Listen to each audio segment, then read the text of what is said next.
En 2018, l'activiste anti-MGF Ifra Ahmed a rendu publique la mort d'une jeune fille suite à une MGF.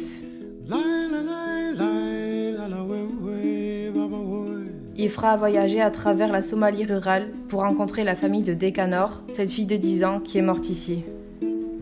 Ifra voulait mettre en lumière ce qui s'était passé. aan la dareemi kara xanuunka ay dareemayaan maanta waxa u maleenayaa hadii ay awoodaan in ayna sameyn waa ka fikir lahayn in ay sameyn balse ay wali aaminsan yihiin in oo yahay wax sax ah ee gudniinka hadii ay gabdho damba dhala doonaan ay gudi doonaan. Mais c'est à la radio que cette histoire a voyagé à travers la Somalie, que la mort de Zika est devenue un événement national. gabar oo idaacada ka dhageysanay meelahaas oo galgaduud iyo meelaha maqaan ku dhimatay aan maqlaynaa markaa maqlana idaacada fiidkii markii dhig baxdi ka dhageysanayna caawdeena kadib aan baawura dalbado waa soo qaadnay iska dim isbitaalka keenay saas ku keenay warku waa isku gudbinayaan isla markii gabadha dhusmareed ku dhintay Soomaaliya oo laga wada maqlay arinta waxay noqotay mid la wada maqlay ay noqotay meediyaha qaar hadal ku maqla dadka reer baadiyaha xitaa waxay ku maqlay ku maqlay marka hadda waxa dhacay markii gabadhii la dhaho waxa ku dhig bax baa ku dhacay in la soo carraan. La radio est aussi utilisée ici, dans les camps de réfugiés de Somalie, où la plupart des filles subissent la forme la plus sévère de MGF.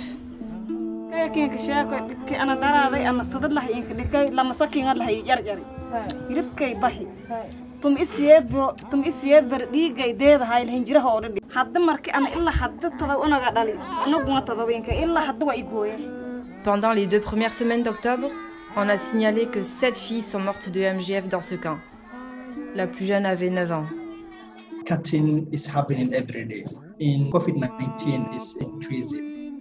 Circumcisers going and door to door offering and cut girls. The schools are closed because the children are getting time for the injury. When they go back to school, they already cut. La Somalie a l'un des taux de mortalité maternelle les plus élevés du monde. Ici, le 10 octobre, une jeune femme a perdu les os.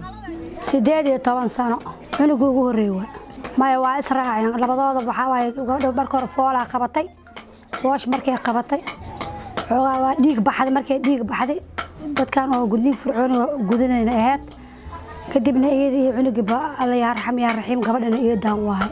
Dans le même camp, quelques jours plus tard, une autre adolescente a souffert pendant l'accouchement.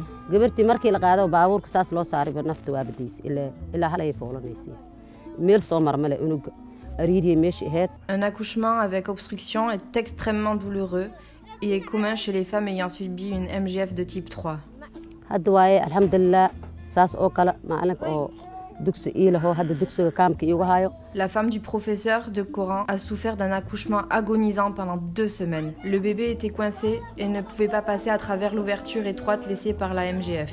fircooni oo daran oo dadka oo da'dayda ahayd oo eberka laga dhigay ahayd unuga la badbaadiyo gabartii la qaado isbitaal la geeyo la qalo unuga laga soo badbaadiyo waa la diiday unuga gabartii markay dhimatay kadib unuga soo unaxsanaa markay damacsana naxsadkii waa dhaafay.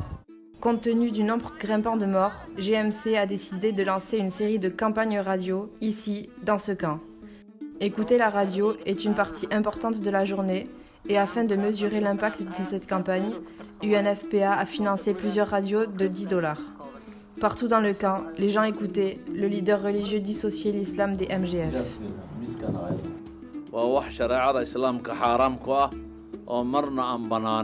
culummadan wax walba ay sheegaan idaacadaha ka soo deeyaan wax walba ay dhahan ka hadlaan sameecadaasayte wax walba rekoorkaas ay ka waramaan wax al wixii dhahan ay noo soo jeediyaan waa ku maansan yihiin waana aaminsannahay. Pendant l'émission radio, une doctoresse a expliqué les multiples façons dont les MGF nuisent au corps. wallaahi bila tala ebelkii hor fikradda aan qabno horta farqi weyn u dhaxaysay hadda wixii takhtarada aan ka maqalno kaleetood la waxyaabo badan ka faa'iidna waxyaabo badan noo dheer waxyaabo badan ka faa'iidna.